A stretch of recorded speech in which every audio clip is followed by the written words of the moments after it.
Good morning, guys. It's 6:30 a.m. Woke up, showered, came downstairs and had my first meal of the day. Later on, we're gonna be training chest and arms with a client, good friend of mine, Connor. So we're gonna get tons of workout footage for you guys. Welcome to today's vlog. We got a full day of eating for you. So let's get on with this first meal.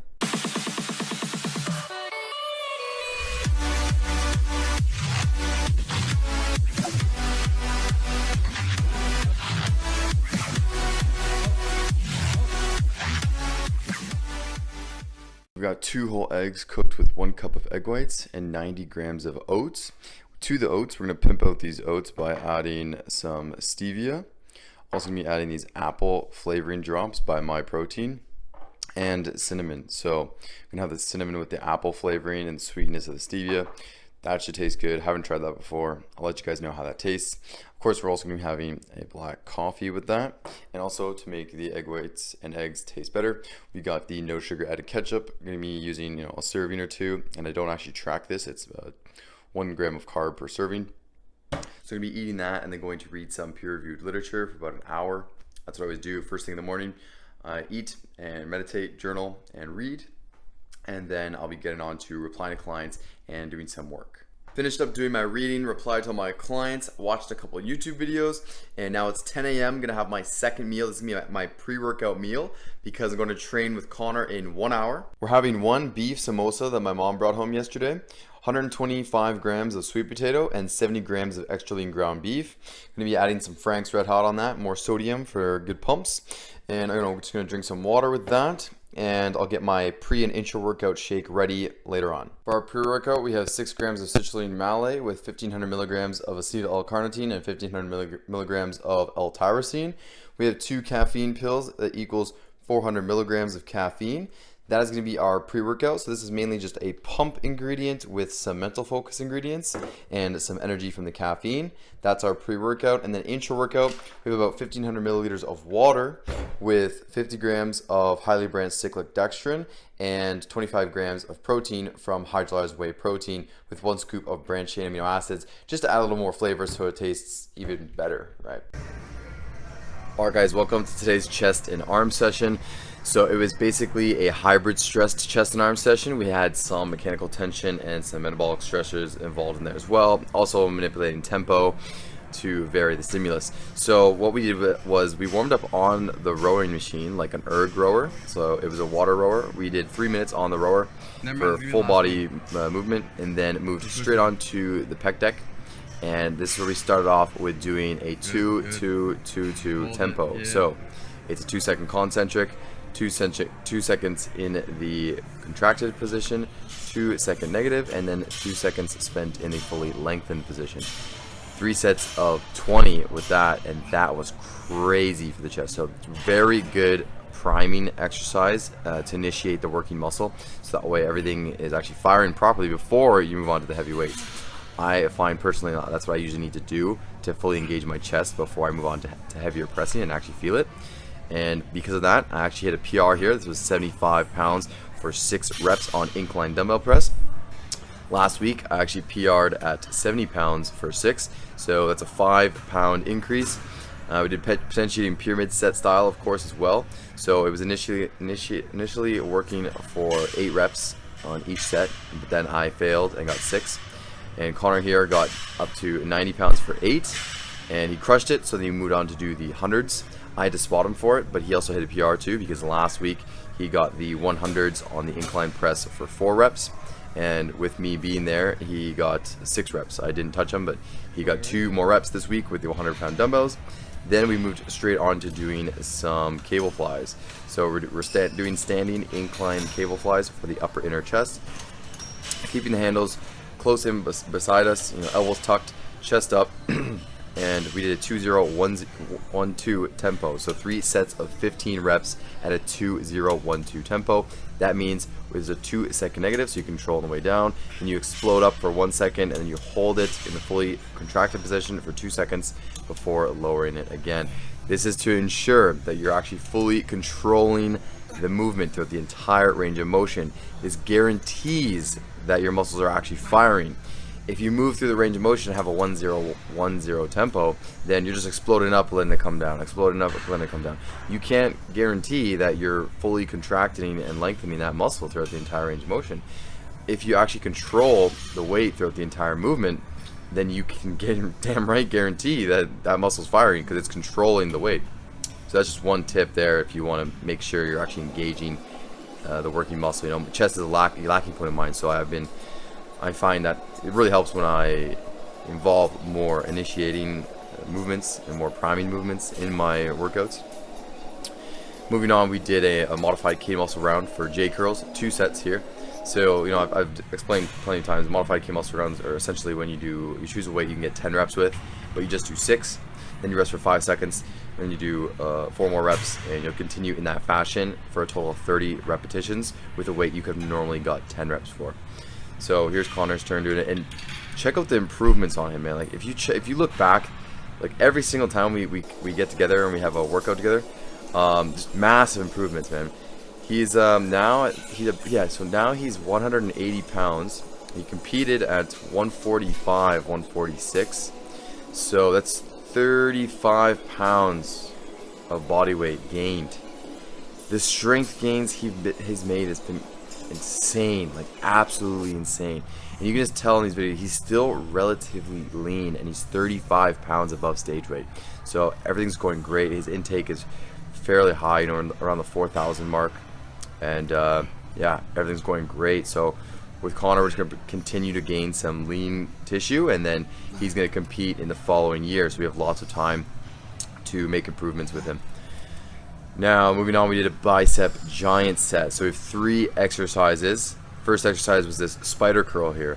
Spider curls are essentially when you're on a flat support. So it's not like a preacher curl, you're on the other side. Did 8 to 12 reps there, and then moved straight into the dumbbell hammer curl. So dumbbell hammer curl is different from a J curl because the hammer curl, you're keeping a neutral grip and you're just pulling it straight up and down towards your shoulder. J curl, you're curling the dumbbell across to the opposite pec. So the hammer curl is even more of the forearm and brachioradialis. J curl is less of the forearm, more brachioradialis, and also involving more of the inner head of the bicep. So that's the only difference between those 2 movements. I like to incorporate both because I don't train my forearms directly, so that's why this giant set is very good for stimulating the forearms. So moving straight on, we did the bicep rope curl. So we're splitting the rope here. Again, this is more like a hammer curl, but we're splitting at the top just to work on the peaks slightly more. So again, primarily brachioradialis, which is the outside head of the bicep. A lot of forearm activation as well, and the extensors, not so much of the flexors. And you know, we're just keeping it tight. So I want to keep my elbows directly against my rib cage and curling up and splitting at the top. But honestly, at this point, I'm just trying to get the reps done because that pain is ridiculous. The amount of lactic acid you build up in these giant sets is insane. So here's Connor's turn with it. We did 3 sets each. So with a giant set, how it works is you're doing 3 exercises back to back to back, and then you're resting. So I did my 3 back to back to back while he recorded me, and then I recorded him doing his, and then I went on to do my next giant set. And again, I actually hit some PRs on this giant set as well. Yes, you can progress and, you know, still implement progressive overload in your giant sets. So you see here Connor's using the 70, and I use the 70 pounds as well for my spider curls. Last week I could only do 60 pounds. So again, you know, progressive overload, that's exactly how you're going to grow. You need to be writing down the weights you're using, and you need to be trying to actually increase. So I look at my book and I look at what workout I did last week. I saw that I used 60 pounds. I was like, okay, let's try doing the 70 pounds for 1 set. I did it for 1 set. I kept the hammer curls at the 25 pounds. That's what my previous PR was. I still executed that.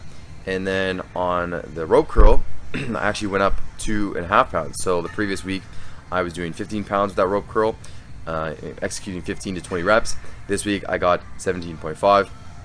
And then I was actually able to maintain the 70 pounds on the spider curl for all 3 sets while still managing to maintain the rep range that I needed in all 3 exercises. So that is a prime example of progressive overload, because what progressive overload basically is adding up the total volume you do.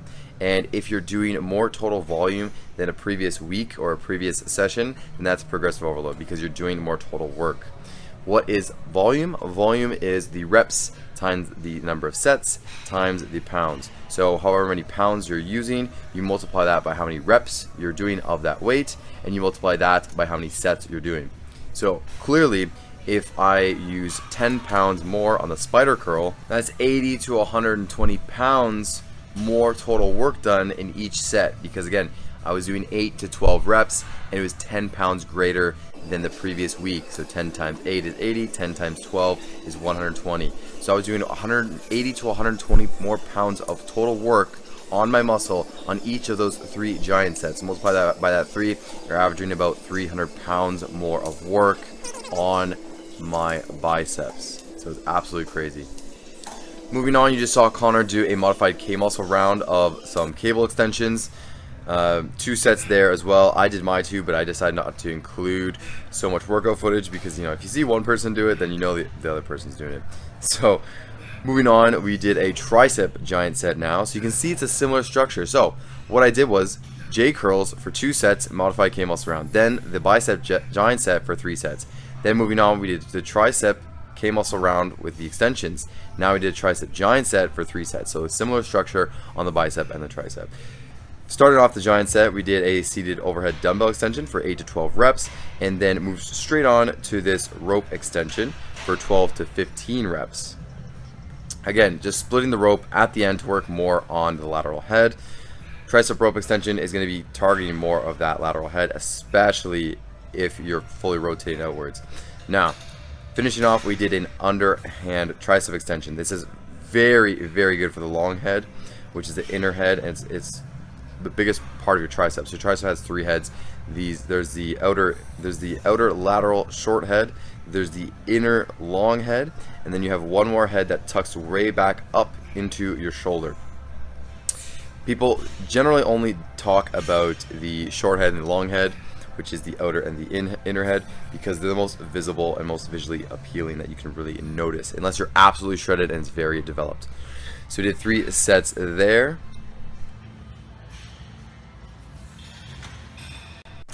Now it's Connor's turn doing his giant set here, and his arms have been massively improved. I mean, arms were a lacking point of his throughout prep and when we were coming down, and they've grown tremendously. So since his prep, they've been up, I believe, about 1.5 inches.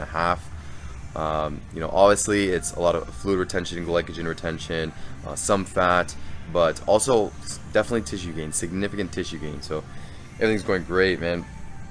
Absolutely crushing it. Very happy, very pleased. You know, his next men's physique show is going to be incredible. His next showing next year.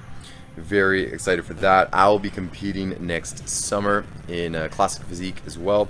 So I'm working to make my own improvements as well. I'm sitting around 181 to 182 pounds, and bam! Look, check out his tricep.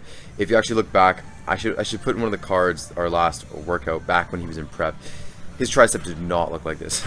So we've been making some massive improvements to his arms.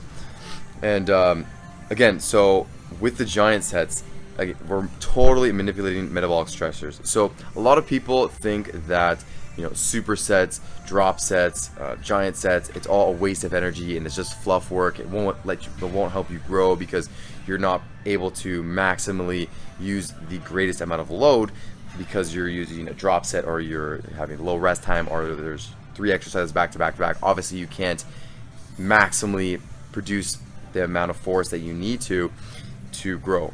Not true at all. Because there is a totally different mechanism that we're utilizing to elicit hypertrophy in metabolic stressors such as a giant set. So the main stressor that we're totally taking advantage of is the buildup of lactic acid. So it's metabolite accumulation. So whenever you contract a muscle, there are byproducts that are released into the bloodstream. These byproducts, one of them being lactic acid, is actually known to directly influence hypertrophy and accelerate muscle protein synthesis. So it's a totally different stress. You're not breaking down the tissue from so much weight. You're actually inducing muscle protein synthesis from the lactic acid accumulation. So it's totally different, guys. So if you haven't tried manipulating any metabolic stressors, add them in. It's gonna take your growth to a new level. I can guarantee it. Now to finish off, we did FSC7 preacher curls, and this is where I just included this clip here and sped that up 2 times because I'm only resting 30 seconds. So it's 7 sets of 8 to 12 reps on this preacher curl, resting 30 seconds in between each set. Another amazing metabolite accumulation exercise. So crazy. So this has been great, and it's been phenomenal for my growth and for Connor's growth as well so far. So we've been really manipulating metabolic stressors on top of the mechanical stressors, like the incline dumbbell press that you guys saw earlier. That was just a straight set, period up to heavy weight.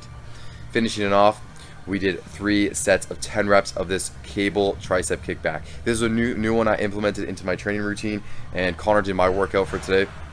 So this is in my training program, this is the chest and arm session, and that concludes this workout. Alright guys, it's 2:30 p.m. and I just got back from the gym. Crushed the workout, hit some PRs on a couple lifts actually, mainly the incline dumbbell press. So session went great, did some posing practice with Connor after. We didn't end up recording that, which is fine.